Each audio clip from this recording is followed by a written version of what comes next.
तो इसे मार के क्या करो? और नीति विरोध न मारी दूता, और नीति के खिलाफ है, दूध को नहीं मारना चाहिए। आने दंड कछु करेंगे गोसाई, इनको और कोई दंड दे दो, लेकिन विभीषण से हाथ जोड़ा शुरुआत। अब सोचा और क्या करने दें, तब तक हनुमान जी समझ गए कि अगर और कुछ मैं नहीं कुछ करूंगा तो ये रावण को पता नहीं क्या दंड दे दे। तो हनुमान जी क्या करने लगे पता है? अपनी जो पूंछ उसको पकड़ के कभी आंखों से लगाए, कभी मुंह से, कभी माथे पे, कभी आंखों से। जो ही हनुमान जी को करते हुए देखा, रावण बोला मैं समझ गया, कपि के ममता पूछ। मुझे लगता है कि इस कपि की ममता इस पूंछ पर है। कपि के ममता पूंछ पर सभी कहू समझ आए, तेल गोरी पट प्रांत भुनि पाव आते। इस बंदर की पूंछ पे तेल पर कपड़े लपट कर आग लगा, यही दंड है इसके लिए। तो ही ये काश हनुमान जी हंसने लगे। अब जो ये लोग आए और हनुमान जी की पूंछ पर कपड़ा लगा रहे हैं, तेल लगा रहे हैं। रावण ने कहा तेल गोरी पर बांध, तेल लगाया सो तो लगाया, तेल खत्म हो गया, क्योंकि भगवान की पूंछ धीरे धीरे बढ़ रही है। हनुमान जी जितना लगाए पूंछ इतनी बढ़ जाए, फिर तेल लगाए, फिर कपड़ा लगाए, फिर इतनी बढ़ जाए, पूंछ रुक नहीं रही। तो बड़ा सुंदर संकेत है कि जिस पर कृपा भगवान की होती है, भले कोई दुर्जन कितना भी चेष्टा करे, सज्जन की पूंछ सदैव बढ़ती है। सज्जन की रोना भी महाराज पूंछ का है। अब यहाँ पूंछ बढ़ रही है और रावण पूंछ से परेशान है।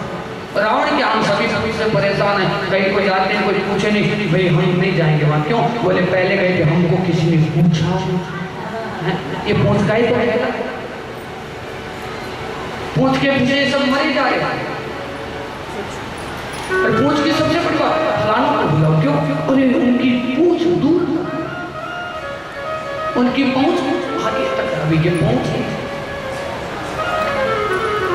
अब लंका का कपड़ा खत्म, घी खत्म, तेल सब कुछ खत्म हो गया, सब घर गद्दे लाए, सब कुछ खत्म। हनुमान जी ने कहा चिंता मत करो, जिस जिसने डोनेशन दिया है, जिस जिसने दान दिया है, प्रसाद सभी को मिलेगा, चिंता ही मत करो। तो यहाँ पर भगवान की पूंछ इतनी बड़ी कि पूरे नगर का घी तेल खत्म हो गया। सुब्रतों ने आग लगा दी, यूं ही आग लगाई है मेरे बाबा।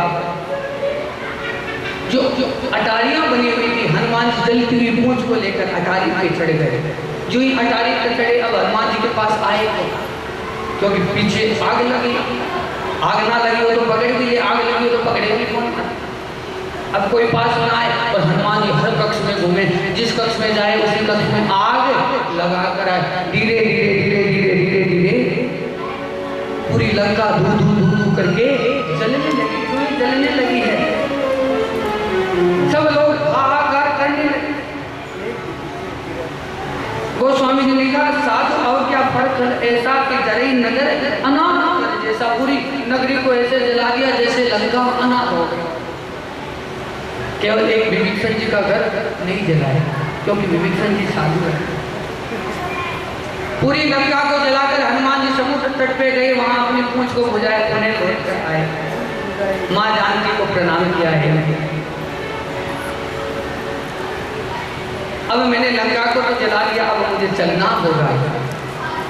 किंतु हे माँ, जैसे मैं आया था तो भगवान ने मुद्रिका दी थी, उसी प्रकार माँ तू मोह कीजे कछु जीना के जैसे रघुनायक। हे माँ, मुझे कोई चिन्ह दे दीजिए ताकि मैं भगवान को जाकर दिखा सकूं। तो जानकी मैया ने क्या किया, चूड़ामणि उतार तब गयो कि हरस समेत पवन सुत। माँ जानकी ने चूड़ामणि उतार कर, और यहाँ पर हनुमान जी माँ से चूड़ामणि लेकर वापस उड़कर इस तट पर आए। यूं ही इस तट पर आए, सब वानर सेना हनुमान जी की जय जयकार करने लगी। जय हो जय हो जय हो, बोले पवन सुत हनुमान की जय जयकार करती हुई। जहाँ भगवान बैठे हुए थे जामवंत जी, अंगद है, सभी वानर सेना हनुमान जी को देख रहे। हनुमान जी आए हैं और आते हैं भगवान के चरणों में संपूर्ण घटना बताई। यहाँ जामवंत के सुन रघुराया कि जा पर नाथ करो तुम गाया, कि हे प्रभु जिस पे आप कृपा कर देते हो वो सदैव आपके कार्य को सिद्ध कर देते। और हनुमान जी ने संपूर्ण घटना बताई कि प्रभु इस प्रकार मैंने माँ जानकी जी की खोज की और आपकी मुद्रिका और माँ ने ये चुड़ामी दी है। जो ही चुड़ामी को देखा राम जी के नेत्र सजल हो गए। हे हनुमान कैसे हैं जानना। हनुमान कहने लगे हे प्रभु मैया जानकी बिल्कुल सुरक्षित है, क्योंकि हर क्षण वो आपका नाम सुमिरन करते हैं। जिस प्रकार पल के आंखों की रक्षा करती है उसी प्रकार आपका नाम जान की रक्षा करता है। हे प्रभु मैया जानकी ने आपको और भैया लक्ष्मण को प्रणाम दिया और इतना कहा कि हे प्रभु जल्द से जल्द आइए और मुझे इस रावण के बंधन से मुक्त कीजिए। यूं ही कहा। हनुमान जी के वचनों को सुनकर राम जी के नेत्र सजल हो गए। हनुमान जी चरणों में गिरे। राम जी बार बार प्रभु चाहिए उठावा, लेकिन प्रेम मगन तई उठवना। हनुमान जी को बार बार उठाया और उठाकर राम जी ने हृदय से लगाया। यहाँ पे गोस्वामी जी आगे लिखते हैं हनुमान जी के आने के बाद एक दिन विभीषण ने भी समझाया कि हे रावण, ये जो श्री सीता जी है आपने पर नारी का हरण किया है। हे रावण ये उचित नहीं है। हे भाई ये उचित नहीं है। मेरे कहने से आप जानकी को लौटा दीजिए। और इतना ही नहीं, राम जी कोई साधारण नहीं है। 14 भवन एक पति हुई, वही त्रिलोकनाथ भगवान का अवतार है। और मैं इतना कहता हूँ कि आप जाकर अभी भी समय है। देखो एक राम जी का छोटा सा बंदर आया, दूत आया, जिसने पूरी लंका को जला दी। तो विचार करो राम में कितनी समृद्धि। हे भाई कुल को कलंकित मत करो और राम जी की शरणा करती हो। बहुत समझाया कि रावण समझा नहीं। विभीषण कहने लगा प्रभु वो दिन देव देनु हितकारी कृपा सिंधु मानुष उद्धारी। हे भैया ब्राह्मणों का गौ का और देवताओं का कार्य सिद्ध करने के लिए भगवान ने मनुष्य तन को धारण किया है। मेरे कहने से जान के लौटा दीजिए। जो ही ये कहा है विभीषण ने हाथ जोड़े। उसी समय रावण को क्रोध आया कि हे विभीषण, हे दुष्ट, मेरा भाई होकर उस राम की बड़ाई कर रहा है। सुनत दशानन उठा रीस करके क्रोध करके खड़ा हुआ दशानन और कहने लगा हे विभीषण, तू मेरे यहाँ खाता है और जीवन यहाँ जीता है और उस राम की बड़ाई कर रहा है। हे दुष्ट निकल जा। इतना कहते हुए रावण ने चरणों का प्रहार किया। जो ही विभीषण के चरणों का प्रहार किया, विभीषण जी उठे, खुद को संभाला, हाथ जोड़े बोले भैया तुम भी तो सरित भले ही मुझे मारा, किंतु राम भजे हितनाथ। हे भाई तुम बड़े भाई हो, पिता के समान भले तुमने मुझे मारा, चरण प्रहार किया, किंतु राम जी के भजन से ही आपका उद्धार हो सकता है। और उसी समय विभीषण जी रावण को छोड़कर अपने सचिव सहित रावण का त्याग करके भगवान की शरणागति को आगे। गोस्वामी जी ने लिखा कि अस कई चला विभीषण सब ही कि आयुहीन भय सब, तब ही सबकी आयुहीन होगी। घर में अगर एक पुरुष हो, एक मनुष्य ऐसा हो जो भगवान का भजन करता है, तो महाराज उसके भजन से पूरे कुल का कारण हो जाता है, कल्याण हो जाता है। किंतु उसी पुरुष को अगर निकाल दिया जाए तो पूरे कुल का सर्वनाश हो जाता है। कितनी सुंदर बात लिखी गोस्वामी जी ने। और यहाँ विभीषण जी जब आए तो हनुमान जी आदि कवि सब राम जी को सूचना करते हैं कि रावण का भाई विभीषण आया है। किसी ने कहा राम जी हमारा भेद लेने के लिए आया है, किसी ने कहा हमारा भेद लेने के लिए आया है, ये तो रावण का भाई है।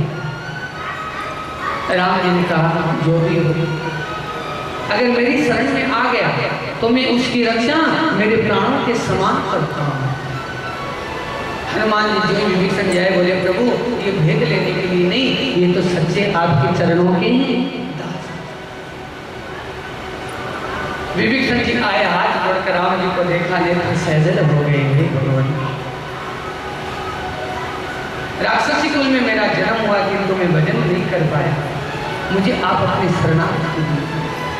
जो ही भगवान से निवेदन किया, भगवान ने शरणागति दी, जल मंगाया, अग्नि प्रज्वलित की और भगवान ने उसी अग्नि के साक्षी, अग्नि को साक्षी मानते हुए और सागर के जल से विभीषण से मित्रता की और वहीं पर राम जी ने विभीषण का राज तिलक कर दिया कि हे विभीषण, आज से लंका तुम्हारी है। यहाँ पर बड़ा सुंदर गोस्वामी जी लिखते हैं आगे। अब विभीषण से पूछते हैं राम जी कि अब क्या किए जाए, तो विभीषण ने कहा कि प्रभु तुम्हारे कुल गुरु जल्दी करेगी उपाय विचार कि बिनु प्रयास सागर करेगी के साकल भालु कपी। राम जी ने जो पूछा, विभीषण कहने लगे सागर तो आपकी कुल गुरु है, आप सागर से निवेदन कीजिए। लगा रावण पागल हो गया, जब राम जी का नाम सुनकर आंसू लगे। सबने समझाया कि तो राम नहीं समझा, पर 3 दिन यहाँ भगवान को मनाते हुए हो गए। गोस्वामी जी ने लिखा कि विनय न मानत जल दी जड़ गए 3 दिन बीत, बोले राम सकोप तबे कि भय बिनु होय ना। जब राम जी 3 दिन बीत गए तो कहा लक्ष्मण तुमने सही कहा था कि जहाँ भय नहीं होता वहाँ प्रीति नहीं होती है। जिन्होंने ये कहा और धनुष पर बाण का संधान किया है, उसी समय सागर के अंतर से महाराज ज्वाला निकलने लगी, तरंगे निकलने लगी। जो ही धनुष पर बाण का संधान किया, सागर देव आ गए, राम जी चमक गए। राम जी ने कहा हम 3 दिन से आपसे याचना कर रहे हैं, कहो तो अभी सागर को सो लो। समुद्र के देव कहने लगे भगवान अगर आपने ये बाण चला दिया तो न जाने कितने जीव मारे जाएंगे। मैं आपसे हाथ जोड़ के निवेदन करता हूं कि मैं आपकी सहायता जरूर करूं। क्या सहायता करूं? समुद्र देव कहने लगे हे भगवान,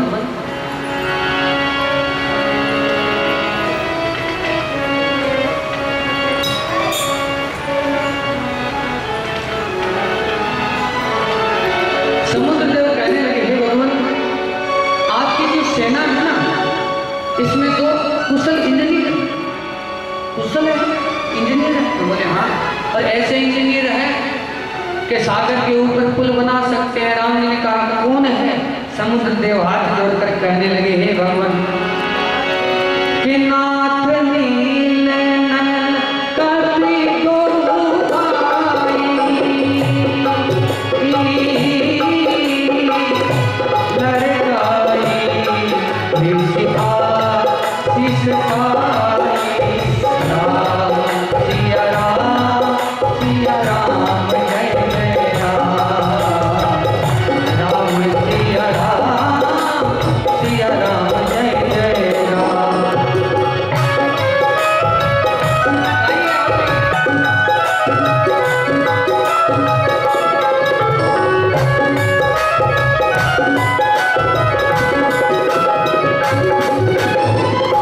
सुनी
भाई ये नल और नील है ना, इनको ऋषियों का आशीर्वाद है, बचपन में मिला था।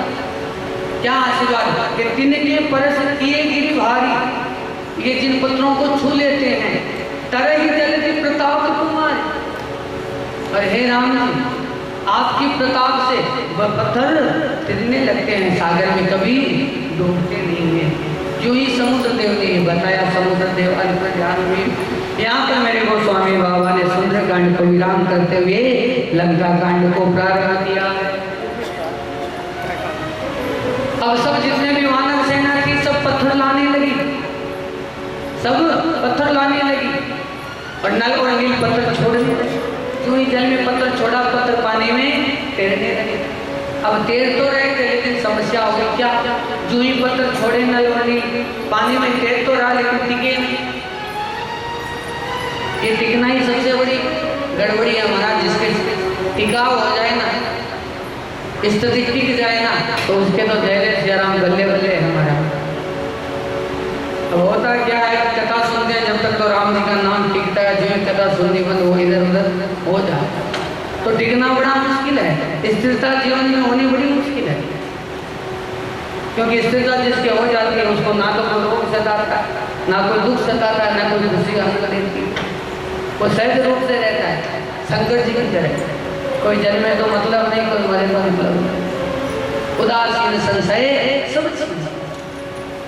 लेकिन यहाँ स्थिति टिक नहीं रही। क्या स्थिति नहीं टिक रही? नल नील जैसे पत्थर डाले, एक पत्थर तो सागर में इधर लुढ़क जाए, एक बहता हुआ इधर चला जाए। अब डूब तो नहीं रहे लेकिन टिक नहीं रहे, और जब तक टिके नहीं तब तक पुल बनी। अब बड़ी समस्या हो गई, सब कुपित हो गए। बोले महाराज पत्थर तो टिक रहे हैं लेकिन टिक नहीं रहे हैं। हनुमान जी ने कहा छोड़ो, ठिकाना मुझे आता है।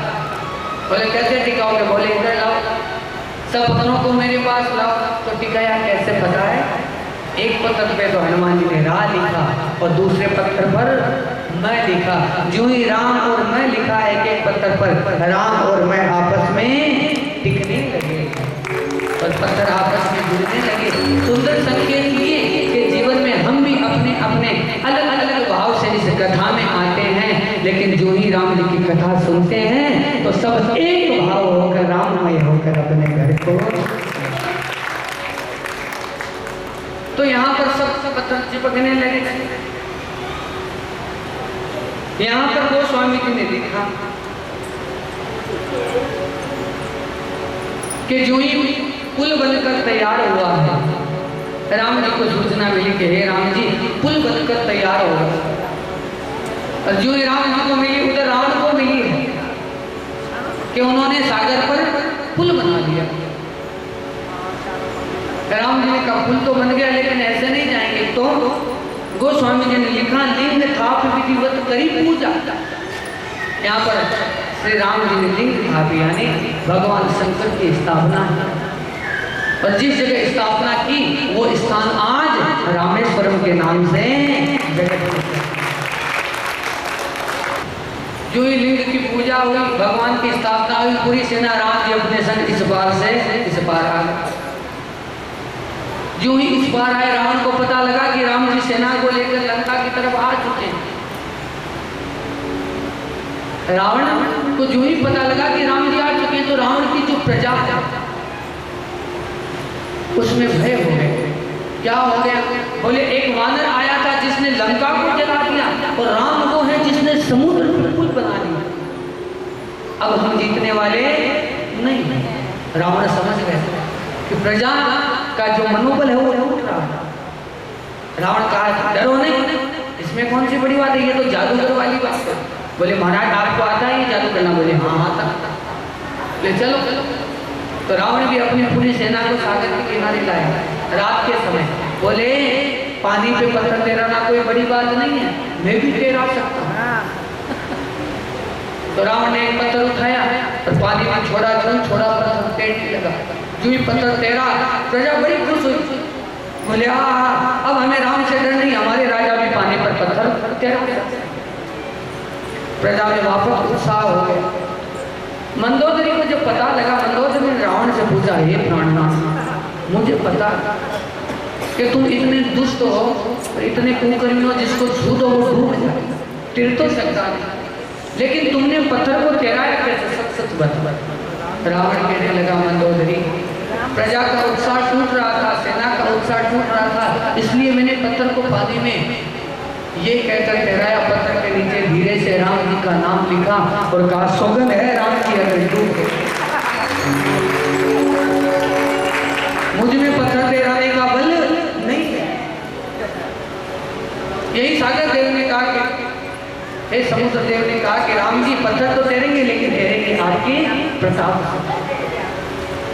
तो यहाँ मेरे प्रभु इस पार आए हैं, सिंधु पार प्रभु डेरा कीना, यहाँ पर डेरा किया है विधिवत। अब यहाँ पर राम जी ने अंगद को भेजा कि अंगद जाओ तो शांति दूत बनकर जाओ। क्या बनकर जाओ? शांति दूत बनकर जाओ, ताकि रावण अभी भी समझ जाए तो मौका है। यहाँ अंगद और रावण का संवाद होता है, वो फिर कभी कथा होगी और समय मिला तो मैं सुनाऊंगा आपको। रावण का और अंगद का भी बड़ा सुंदर संवाद होता है। अंगद गया है रावण से, कहता है, रावण मैं राम जी का शांति दूत बनकर आया हूँ, अभी भी समय है। राम समझा रहे हैं कि मेरी शरणागति के लिए, अन्यथा युद्ध में जनहानि होगी। लेकिन अंगद के समझाने पर भी रावण समझा नहीं। अंगद वापस धीरे धीरे धीरे धीरे गोस्वामी जी ने लिखा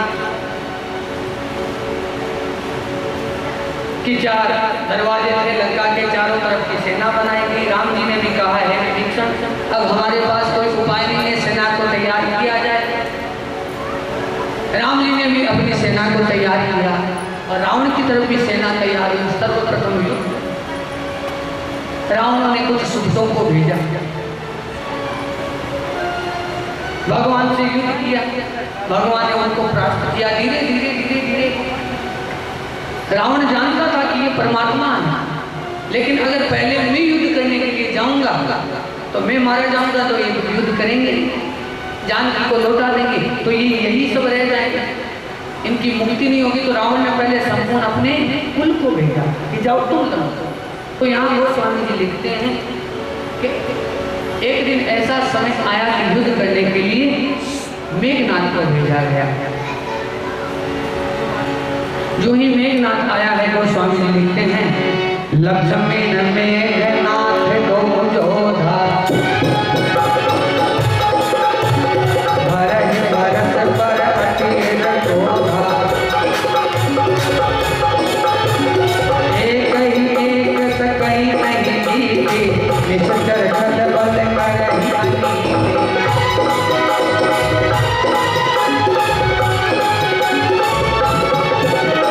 नाना विधि कहार कर सोला,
लक्ष्मण जी को जो ही वीर घातनी लगी है, लक्ष्मण जी मूर्छित होकर भूमि पे गिरे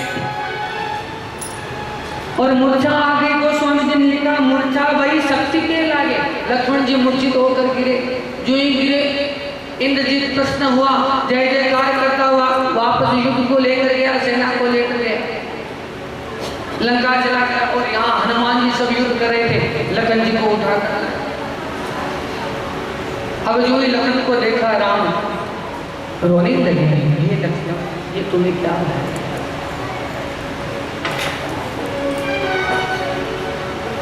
अब राम जी ने अनेक प्रकार से विलाप किया।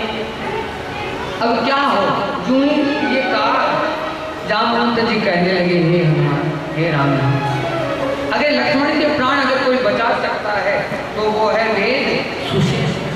तो वो लंका में रहे, उनको गोद मिलाकर है। हनुमान जी ने कहा चिंता मत करो, मैं अभी जाता हूं।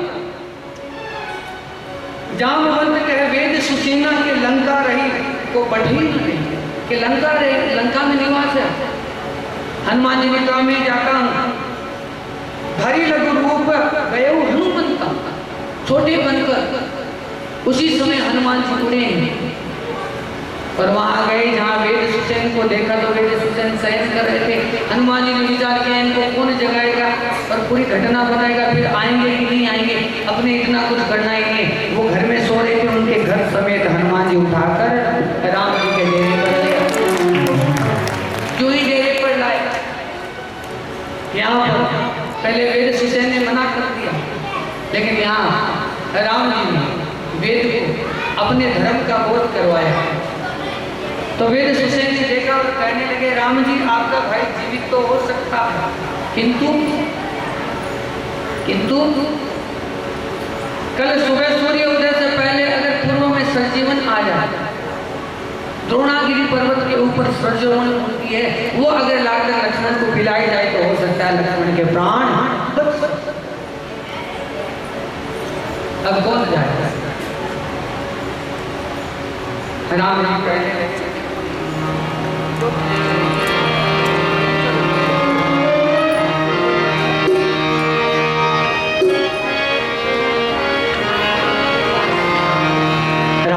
लगे लादे हो लादे, अरे जीवन मोटी लादे लादे हो लादे, अरे जीवन मोटी लादे। तेरे सिवा कोई और न दिखे, तेरे सिवा कोई और न दिखे, बिगड़ी बात बढ़ा लादे हो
लेकिन गोस्वामी ने 3 योद्धाओं के युद्ध का वर्णन है महाराज।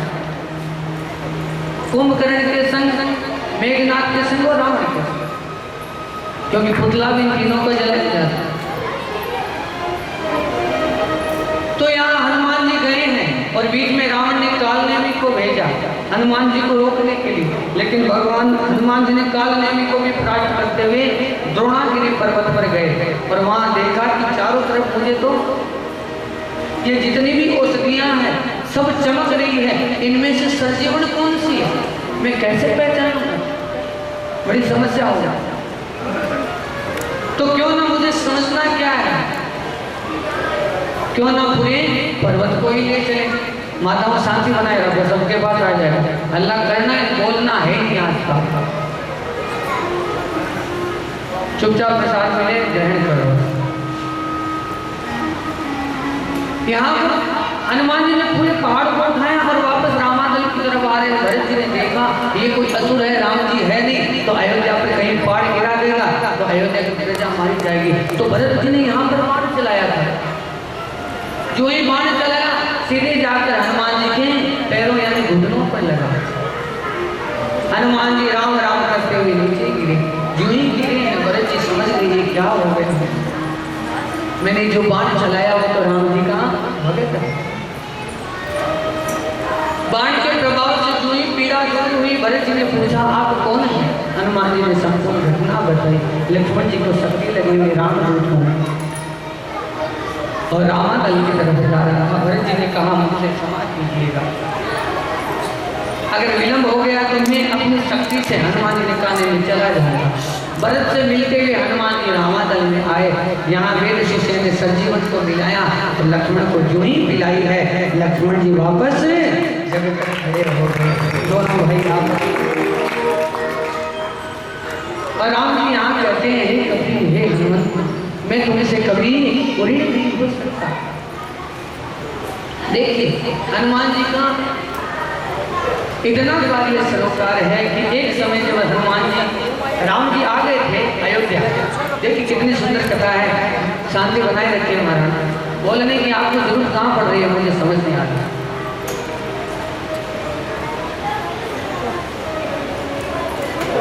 क्योंकि जो नहीं सुन रहे आप सुने, सुनो जो सुन रहा है उसको तो सुनने दो महाराज।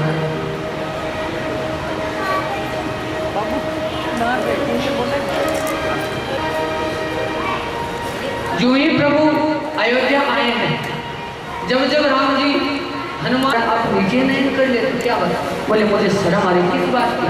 बोले मैंने सबको सब कुछ दिया, विभीषण ने मेरा संग दिया तो लंका का राज्य मिला, सुग्रीव ने दिया तो किसकिंदा का मिला, लेकिन हनुमान ने मेरी बहुत सहायता की, इसको मैंने क्या दिया? तो बोले दे दो दे दो, मन में क्यों रख रहे हो? राम जी का नहीं दे सकता। ये बात हनुमान जी को पता लगा कि प्रभु खींच रहे हैं कि आज तक मुझे कुछ दे नहीं पाए। हनुमान जी हाथ जोड़कर बोले प्रभु ये बात सत्य है कि विभीषण ने आपका संग दिया तो लंका का एक पद मिल गया। कितनी सुंदर बात है, लंका का एक पद मिला। सुग्रीव ने आपकी सहायता की तो किसकिसा का एक पद मिला। प्रभु किसने कहा कि मुझे कुछ नहीं मिला, मैंने आपकी सहायता की, एक पद की कौन कहे, मुझे तो आपके चरण कमल रूपी दोनों पदों मुझे जीवन से तो यहाँ हनुमान जी से कहते हैं कि कभी से मुझे न मनाए करे हे कभी मैं तुमसे मुझे नहीं हो सकता। यहाँ लक्ष्मण जी फिर से जगह और इधर रावण ने कुंभकर्ण को जगाया है और युद्ध करने के लिए भेजा। जो ही युद्ध करने के लिए भेजा, कुंभकर्ण ने पूछा भैया युद्ध किस बात का है? रावण ने पूरी बात बताई। कुंभकर्ण कहने लगा भैया ये जो आपने किया है बड़ा गलत किया है, लेकिन आपका भाई हूं इसलिए युद्ध करने जरूर जाऊंगा। तो यहाँ पर कुंभकर्ण आते हैं, कहाँ आते हैं? गोस्वामी जी लिखते हैं युद्ध भूमि में कि कुंभकर्ण चला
विभीषण जी को उठाया किसने? कुंभकर्ण ने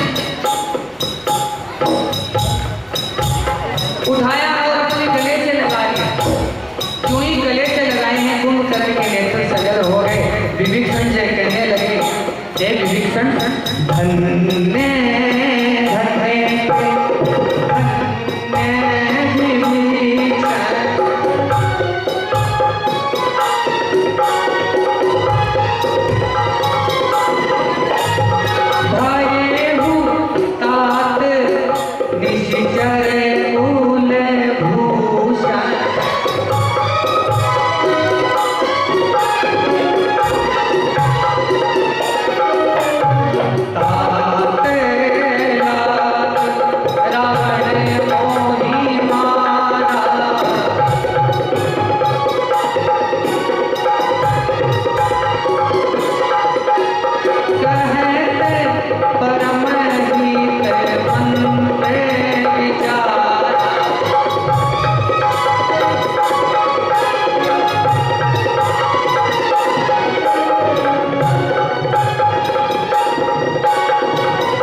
गले लगाया और कहने लगे, हे विभीषण धन्य हो, धन्य हो।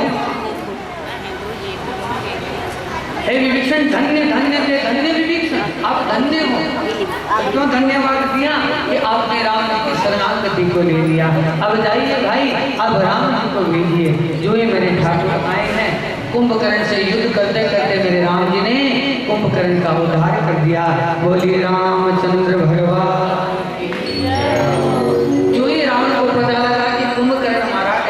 इंद्रजीत ने माया से एक यज्ञ का आयोजन किया ताकि मुझे कोई मार नहीं सके।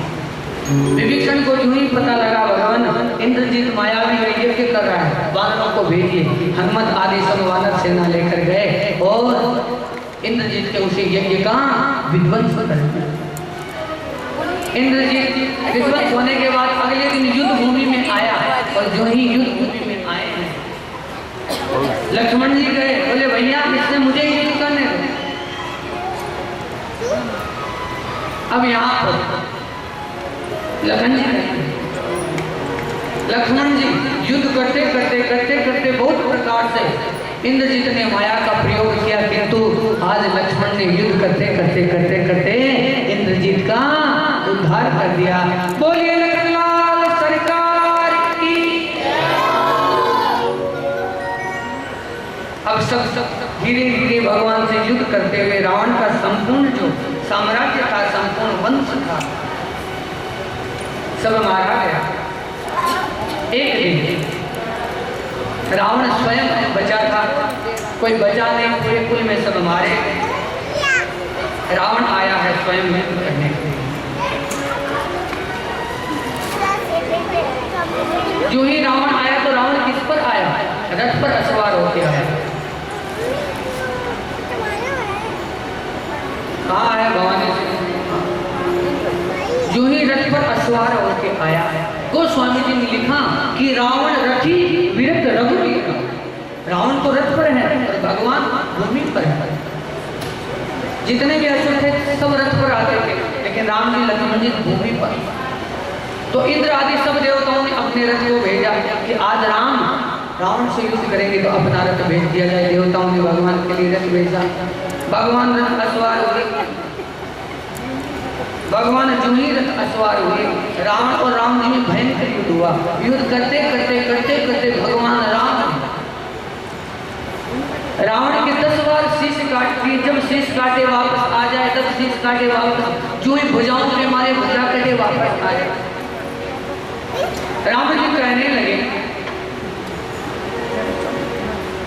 कि ये हो क्या रहा है। जो ये भगवान ने विचार किया, उसी समय विभीषण हाथ जोड़कर राम को कहने लगे, हे राम जी के नाभि कुंड पीयूष वैसे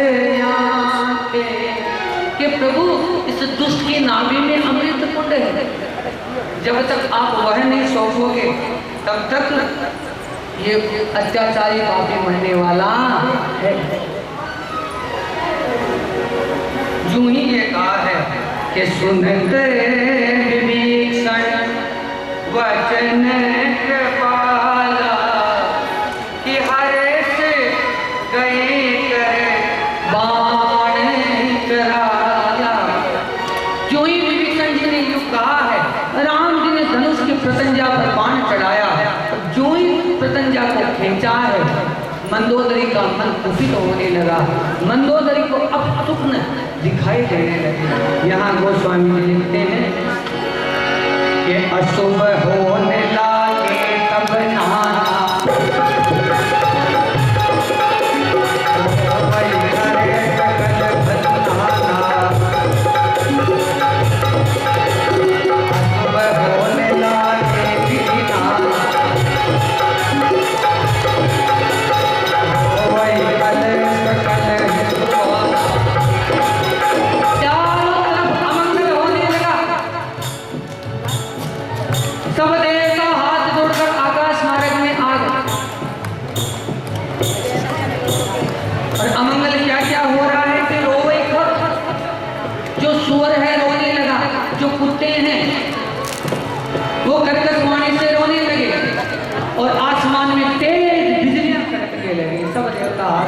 खड़े हो गए।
20 तो भुजाओं के, 10 सर के और 1 नाभि के लिए। जो ही भगवान ने प्रदंजा पे चढ़ाकर 30 बाणों को छोड़ा है, रावण के 20 भुजाएं कटकर भूमि पे गिरी, 10 शीश कटकर और 1 जो ही नाभि में लगा है। रावण राम राम राम राम करता हुआ जो ही भूमि पे गिरा है, गोस्वामी जी ने लिखे जय जय जय धुनि पूरी ब्रह्मांड, भगवान रामचंद्र की जय हो पूरे ब्रह्मांड में जय घोष होने लगी। बोलिए रामचंद्र भगवान की, चारों तरफ राम जी की जय घोष हुई, सब देवता सुमन बरसाने लगे। और यहाँ पर मंदोदरी आदि रानी रावण के मरणों उपरांत रोती हुई आई है। मंदोदरी को भगवान ने समझाया, लक्ष्मण को भेजा, जाओ विभीषण को लंका का राजा बनाओ। लक्ष्मण जी गए, विभीषण का राज्य तिलक हुआ। विभीषण ने माँ जानकी जी को सहज समान प्रभु के चरणों में पुनः समर्पित किया। हे प्रभु, मेरे भाई से अज्ञान हुआ जिसका दंड। और यहाँ विभीषण जी ने रावण का अंतिम संस्कार किया। कथा ये संकेत कहती है कि रावण का पुतला जलाना भर काफी नहीं है। रावण वास्तविकता में देखा जाए तो क्या है, रावण हमारे मन में बैठे हुए विकार है। तो आपने राम जी की कथा सुनी है, तो कथा तभी सफल है कि जब कथा सुनकर आप अपने मन के विकारों से दूर हो जाए और अपने मन को राम जी के चरणों में लगा दे, तभी राम कथा सफल है। श्री जानकी से भगवान मिले हैं। और यहाँ गोस्वामी जी ने लिखा कि जो ही राम जी ने रावण को मारा, जानकी मैया आए, उसी समय दशरथ जी आए हैं। क्यों?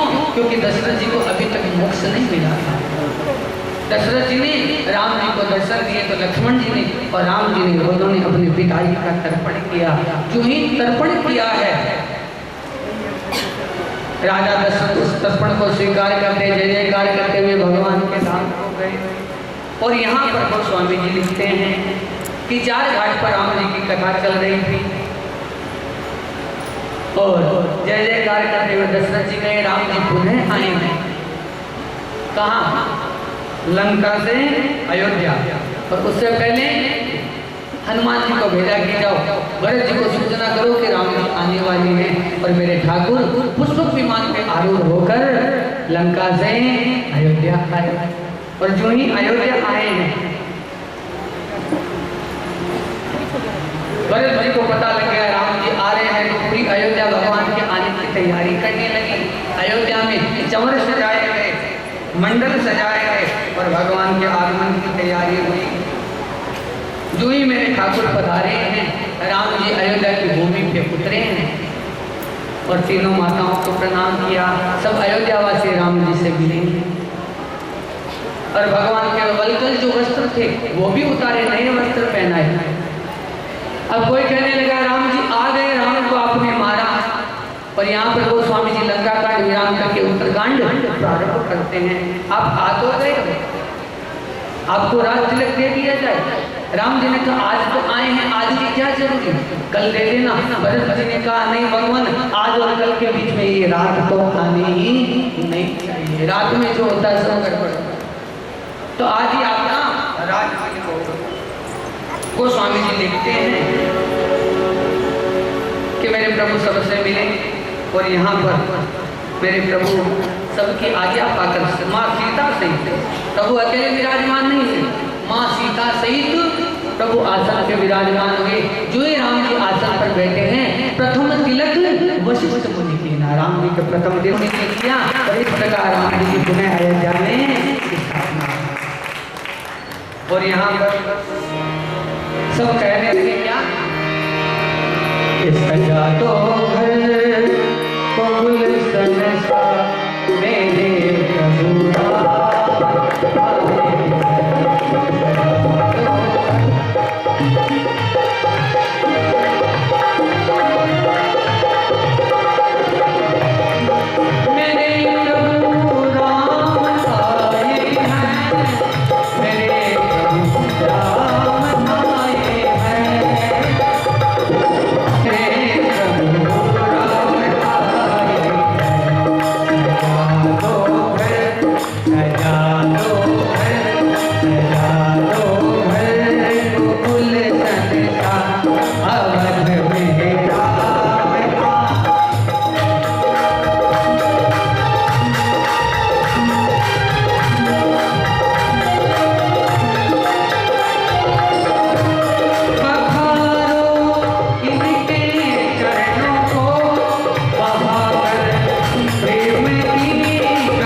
और हम सब कथा श्रोताओं का ये बड़ा भाग है कि हमें नित्य नए संतों का आशीर्वाद प्राप्त हुआ इस कथा में।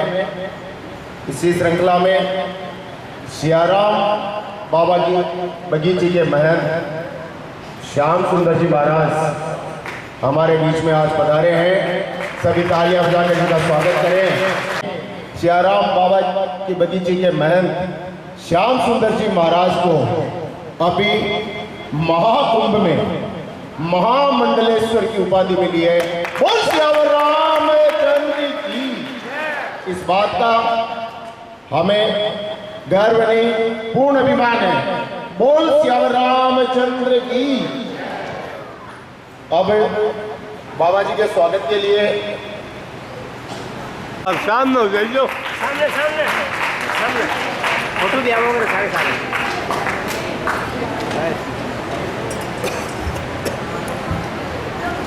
इसके बाद निवेदन करूंगा लक्ष्मी नारायण जी राजपुरोहित से कि वो लिफाफा व श्रीफल बैठकर महाराज जी का सम्मान करें।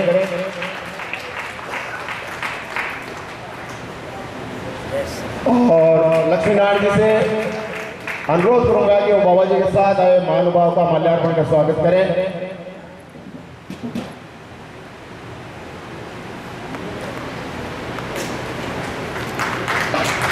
अब मैं हमारे व्यासपीठ पर विराजमान पंडित जी रघुवीर जी के स्वागत के लिए बुलाना चाहूंगा।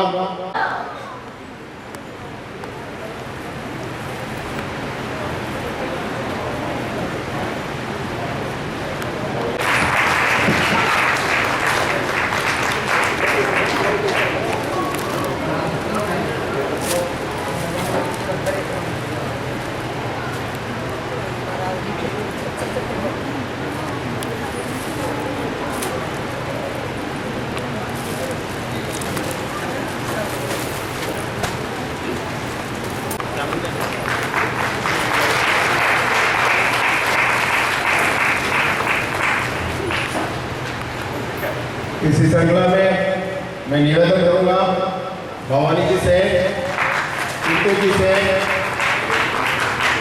व मथुराम जी खाती से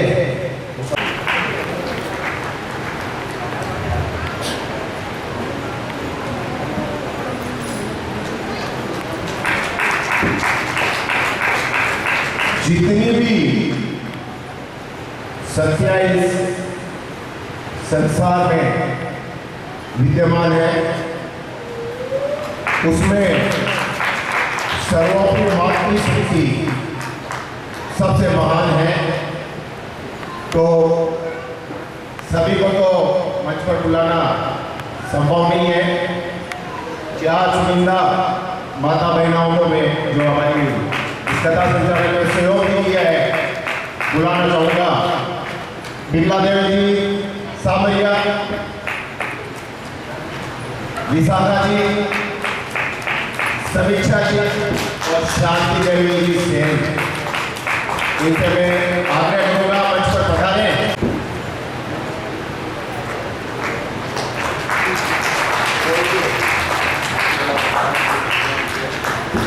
स्वागत की इसी श्रृंखला में मैं निवेदन करना चाहूँगा। अनिल जी मोदी रोज सबको बुला के स्वागत करवाते हैं। आज मैं उनसे निवेदन करूँगा उन दोनों को अपना उत्साह सहन करके राम कथा के लिए इन्होंने सिनेमा हमको दिया, उसके लिए टोटी परिवार का बहुत बहुत आभार, कॉलोनी का और पूरे परिवार का आभार, धन्यवाद। और आप मैंने सुनने आए इससे आपका आभार। और आपसे और निवेदन इतना करते हैं कि एक आभार और कर दीजिए। राम कथा को सम्मानपूर्वक हम वापस संकट मोचन बालाजी महाराज मंदिर तक पहुँचाएँ। जिस तरह जुलूस के रूप में यहाँ से आदर्श कॉलोनी होते हुए जाएंगे संकट मोचन बालाजी महाराज। आप हे गुरु गोविंद भगवान की। साथियों, अभी व्यास जी ने कहा इस राम कथा के कई अधिकारी जिनकी सत्संगत प्यारी है। हम देखते हैं कि अपने सुजानगढ़ क्षेत्र में ठाकुर जी के लिए अपने नाम की कथा हर समय कराते हैं। भाव हर समय रहे। आज भी वही सतयुग है, वही त्रेता है। तो चारों युगों का जो है आदान प्रदान चलता रहता है। आज भी बहुत सारे हमारे जो भक्तगण हैं, धर्म प्रेमी, आज भी भगवान के कार्य में जरूर अपना तन मन धन सहयोग करते हैं। ऐसे सभी भक्तों के लिए बोलिए राजा रामचंद्र भगवान की जय।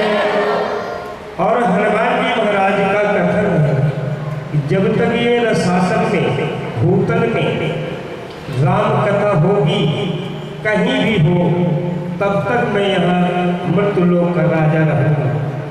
अतः जब ठाकुर जी सकेत धाम गए तब की बात है, तो हनुमान जी महाराज तैयार होने लगे। तो ठाकुर की निगाह हनुमान तो मैं मृत्युलोक में रहना है और इधर की जनता का संभालना, धर्म को संभालना। तो हनुमान जी ने कहा कि देखो एक ही शर्त से रह सकते हैं, अगर प्रतिदिन मुझे कथा सुनने को मिलती रही आपकी, जब तक अनंत काल तक जब कहीं कथा नहीं होगी, मृत्युलोक में कलिकाल प्रभाव अपना जमा लेगा, तभी मैं आपके लोक को आ जाऊंगा। तो बोलिए